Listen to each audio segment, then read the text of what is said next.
नमस्कार दोस्तों, स्वागत है आपका गवर्नमेंट सरकारी जॉब में। हाल ही में डोनाल्ड ट्रंप का भू राजनीतिक ज्ञान पूरी दुनिया के सामने आ गया जब उनसे एक बहुत ही सीधा सवाल पूछा गया कि यूनाइटेड स्टेट्स ऑफ अमेरिका जो आज भी रूस से इतनी सारी चीजें इंपोर्ट कर रहा है, उस पर उनका क्या कहना है।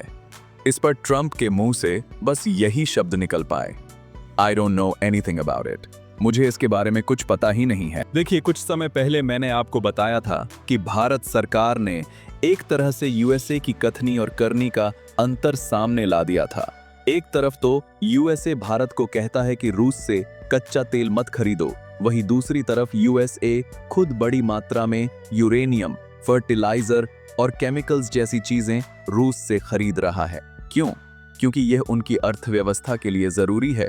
जहां उन्हें फायदा दिखता है वहां वे बेधड़क रूस से खरीदारी करते हैं और उन्हें पेमेंट भी करते हैं।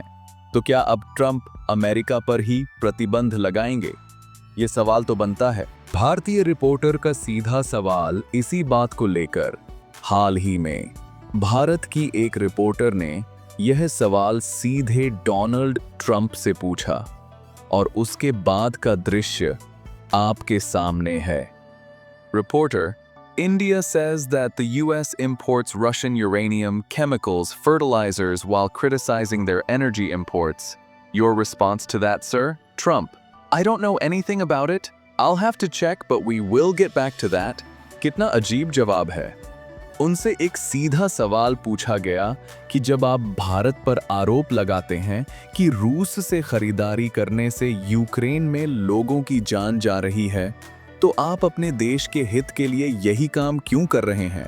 अमेरिका के लिए फर्टिलाइजर इसलिए जरूरी है ताकि उनके किसान बड़े पैमाने पर अनाज उगा सकें। वहीं उनके न्यूक्लियर पावर प्लांट यूरेनियम के बिना नहीं चल सकते।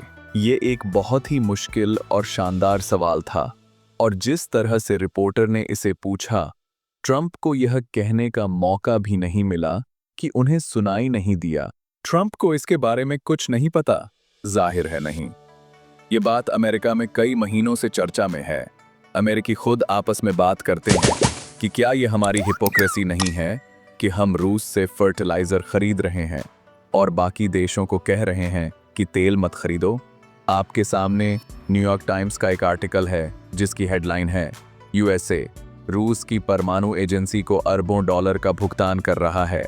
ऐसा इसलिए है क्योंकि रूस सस्ते में कच्चे यूरेनियम को एनरिच करके बेचता है और अमेरिका के कई लोग सोचते हैं कि इससे पैसा बचेगा। बैन में भी वेवर की चालाकी। अगर आप सोच रहे हैं कि क्या यूएसए ने रूस से यूरेनियम लेना बंद नहीं कर दिया था, तो यहां आपको एक चालाकी नोट करनी होगी। हेडलाइन में आपको जरूर दिखेगा कि बैन लगा दिया गया है, लेकिन हमें रीड बिटवीन द लाइंस करना चाहिए। बैन में एक प्रावधान है जिसे वीवर कहते हैं। इसका मतलब है कि अगर किसी न्यूक्लियर रिएक्टर को यूरेनियम की जरूरत पड़ती है तो वे 2028 तक इंपोर्ट जारी रख सकते हैं। तो फिर ये किस तरह का बैन हुआ?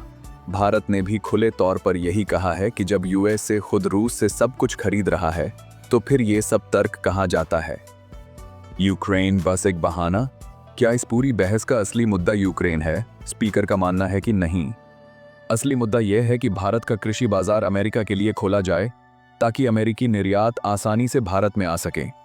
यह भी माना जाता है कि अमेरिका को उम्मीद है कि भारत रूस के राष्ट्रपति व्लादिमीर पुतिन से बात करे ताकि पुतिन बातचीत की मेज पर आए और यूक्रेन का मुद्दा सुलझ सके।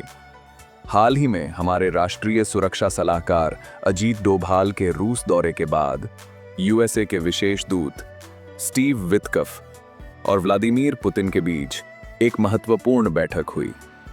कुछ लोगों का मानना है कि इस बैठक से ट्रंप को यह महसूस होगा कि उनकी बात सुनी जा रही है, जिससे उनका गुस्सा थोड़ा शांत होगा। ट्रंप का यूटर्न। ट्रंप ने पहले कहा था कि वे उन देशों पर 100% टैरिफ लगाएंगे जो रूस से व्यापार करते हैं, लेकिन जब एक रिपोर्टर ने उनसे ये पूछा तो ट्रंप ने यूटर्न ले लिया। उन्होंने कहा कि मैंने कभी भी परसेंटेज की बात नहीं की, जबकि उन्होंने ये बात पहले कही थी। ये देखना दिलचस्प होगा कि आगे क्या होता है। मैं उम्मीद करता हूं कि भारत और अमेरिका के संबंध, जो 2 दशकों की मेहनत से बने हैं, वे किसी एक व्यक्ति की सनक से खराब न हों। भारत और यूएस के संबंधों में अपार संभावनाएं हैं और उम्मीद है कि कोई भी ऐसा बयान ना आए जिससे ये रिश्ते बेकाबू डैमेज की स्थिति में चले जाएं। जैसे ही इस पर कोई अपडेट आएगा, मैं आपके लिए वीडियो लाता रहूंगा। तो इसी नोट के साथ ये है वीडियो का अंत।